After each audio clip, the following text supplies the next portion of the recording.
दोस्तों नमस्कार, मैं हूं संजीत कुमार और आप देख रहे हैं बिहार टीचर पॉइंट। दोस्तों आज बात करेंगे केंद्र सरकार के कुछ मुद्दों को लेकर के। 8वें वेतन आयोग, उसमें सैलरी, उसमें उछाल संभव है, इंक्रीजमेंट कितना होना चाहिए था 6% और 3.833 फिटमेंट फैक्टर की मांग की गई है। इसमें देखते हैं कि इसमें जो केंद्रीय कर्मचारी के जो संगठन हैं वो जो मांग किए हैं तो इसका कितना असर सिर्फ केंद्रीय कर्मचारी और पेंशनरों को नहीं होगा, इसका असर सीधे बिहार के सभी कर्मचारियों, शिक्षक सहित सारे कर्मचारियों को होगा। तो इसमें क्या कुछ होगा इसके बारे में हम आपके साथ जानकारी शेयर कर रहे हैं। सालाना इंक्रीजमेंट 3% से बढ़ाकर 6% करने की मांग की गई है, लेकिन अभी देखिए डीए की बढ़ोतरी कितना हुआ है तो 2% हुआ है। कर्मचारी संगठनों का कहना था कि कम से कम 6% होना चाहिए था, कम से कम 6% होना चाहिए था और 3.833 फिटमेंट फैक्टर लागू होना है। जैसे अभी पीछे क्या हुआ था 7th पे में कि 2.57 हुआ था। केंद्रीय उसमें संगठन के नेतृत्वकर्ताओं का कहना है कि इससे महंगाई जितनी बढ़ती है इसके हिसाब से कर्मचारियों को अपना जीवन यापन करने में काफ़ी कठिनाई होती है और जिसके हिसाब से ऐसा वेतन इंक्रीमेंट किया जाए, ऐसा फिटमेंट फैक्टर लाया जाए जिससे कि केंद्रीय कर्मचारियों और उनके पेंशनरों के साथ साथ देश के तमाम कर्मचारियों का, कामगारों का वेतन जो है ना वो अच्छा खासा वृद्धि होना चाहिए। तभी सरकार का ये जो प्रयास है वो सफल होगा और सार्थक होगा। न्यूनतम बेसिक सैलरी अभी क्या है 18,000 रुपया है, कम से कम 18,000 रुपया है। उसको कहना है कि संगठनों वालों का कहना है कि कम से कम 69,000 होना चाहिए। बेसिक सैलरी जो है वो 18 नहीं 69,000 होना चाहिए और HR 30% से बढ़ा करके 40% करना चाहिए और 1 जनवरी 2026 से इसे लागू करना चाहिए। कर्मचारी और पेंशनरों को दोनों को इसका फ़ायदा होगा। तो चलिए पूरे खबर हम विस्तार से हम बताते हैं और मैं हूं संजीत कुमार और आप देख रहे हैं बिहार टीचर पॉइंट। दोस्तों अगर ऐसा होता है तो बहुत ज़्यादा फ़ायदा होगा कर्मचारियों को, चाहे वो कोई भी सरकारी कर्मचारी हों, केंद्र के हों या फिर राज्य सरकार के हों। फिलहाल 7वें वेतन आयोग के तहत कर्मचारियों के लिए 3% इंक्रीजमेंट मिलता है ना, लेकिन अब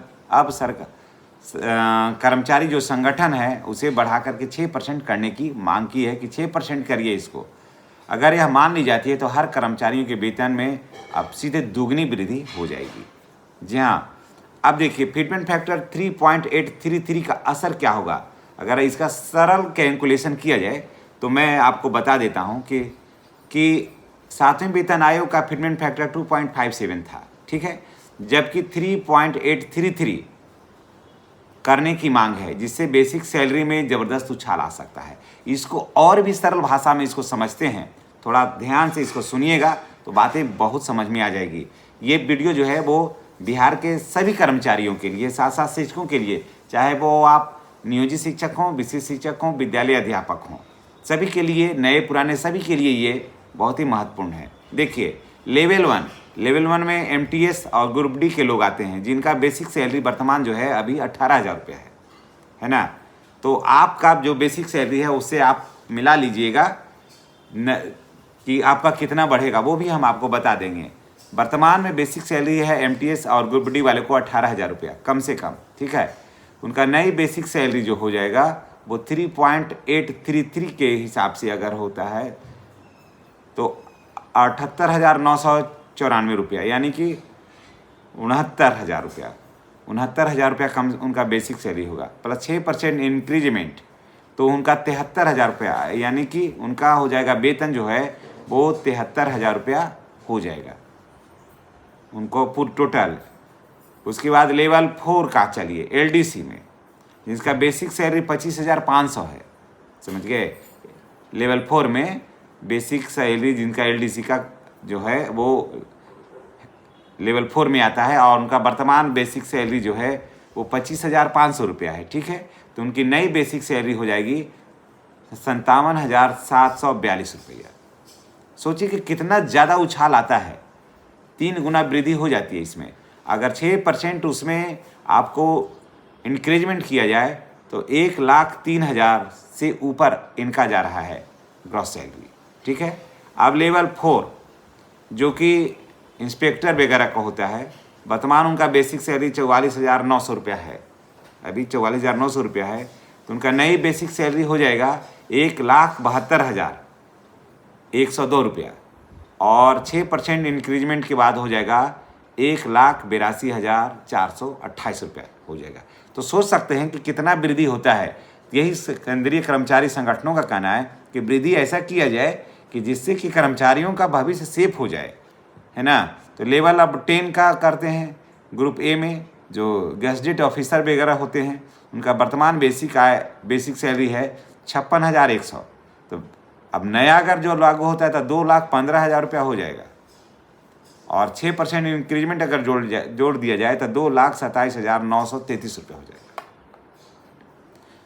तो इतना वृद्धि होगा। अगर आपका 32,000 रुपया मूल वेतन है तो आप जोड़ सकते हैं कि आपको 90,000 प्लस तो खाली हो जाएगा, या आपको 96,000 रुपया तो सिर्फ हो जाएगा आपका बेसिक।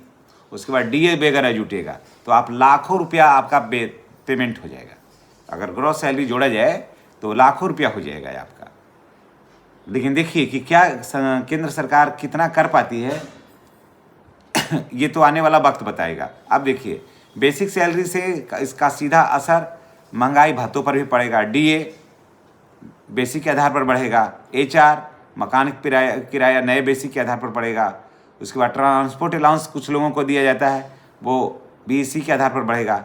एचआर की भी मांग है, सरकारी संगठनों का कहना है कि एचआर 30% से बढ़ाकर 40% किया जाए, ताकि उन लोगों को भी इसका अच्छा खासा फ़ायदा हो। पेंशनरों को भी बहुत ज़्यादा फ़ायदा होगा, बेहतर पेंशन होगा, उनके नियम में सुधार होगा, सुविधाओं में सुधार होगा। कई प्रस्ताव और भी शामिल हैं, है ना, जिससे कि चाहे वो केंद्रीय कर्मचारी हों या पेंशनर हो या राज्य सरकार के कोई भी कर्मचारी हों, सबको इसका सीधा लाभ मिलेगा। तो आप देख रहे हैं, तो आप कौन से कर्मचारी हैं? क्या आप राज्य सरकार के हैं तो कहाँ के हैं, या फिर केंद्र सरकार के हैं तो किस विभाग में आप काम कर रहे हैं? कमेंट करके बताइएगा। अब देखिए, लेवल 18 लेवल है जिन्हें समझना थोड़ा जटिल है। प्रस्ताव इसे घटा करके 7 बड़े पे स्केल बनाया जाए। लागू होने की स्थिति जो तिथि है वो था उसका 7वां वेतन आयोग का 2016 में लागू हुआ था, और 1 जनवरी 2026 में लागू करने की उसकी मांग हो रही है। क्या ये सभी बदलाव पक्के हैं? तो अभी ये सभी प्रस्ताव जो है कर्मचारी संगठनों द्वारा सरकार को भेजे गए हैं। अंतिम फैसला इस पर सरकार को लेना है, लेकिन इन मांगों का कुछ हिस्सा भी मंजूर हो चुका है। अब केंद्रीय कर्मचारियों का सैलरी में ऐतिहासिक बढ़ोतरी अब देखने को मिलेगा। अब ये कब मिलता है ये तो आने वाला वक्त बताएगा, और इसका असर जो है जो केंद्र सरकार लागू करेगा उसका सीधा असर बिहार के सारे कर्मचारियों को मिलेगा। क्योंकि देखिए, अब तो बिहार में ये कहने के लिए नहीं है कि राज्य में अलग सरकार है और बिहार में अलग सरकार है, अब तो दोनों जगह सेम ही सरकार है। तो अब तो जो केंद्र सरकार लागू करेगा बिहार सरकार को उसे लागू करना होगा, ये उसकी बाध्यता होगी, ये उसकी मजबूरी होगी। तब अब देखते हैं कि 8वें वेतन आयोग का फिटमेंट फैक्टर क्या होगा। क्या 2.57 होगा या 3.833 होगा? तो ये तो आने वाला वक्त बताएगा। अगर 3.833 होता है तो सिर्फ बेसिक सैलरी जो है वो बिहार के शिक्षकों का, जिनका मान के चलिए कि अभी सिर्फ 32,000 रुपया है, तो वो 96,000 रुपया सिर्फ बेसिक सैलरी हो जाएगा। यानी कि 1,10,000 या 1,05,000 रुपया के आसपास बिहार के शिक्षकों का खाली पेमेंट हो जाएगा। तो चलिए इसी के साथ हम आपसे विदा लेते हैं।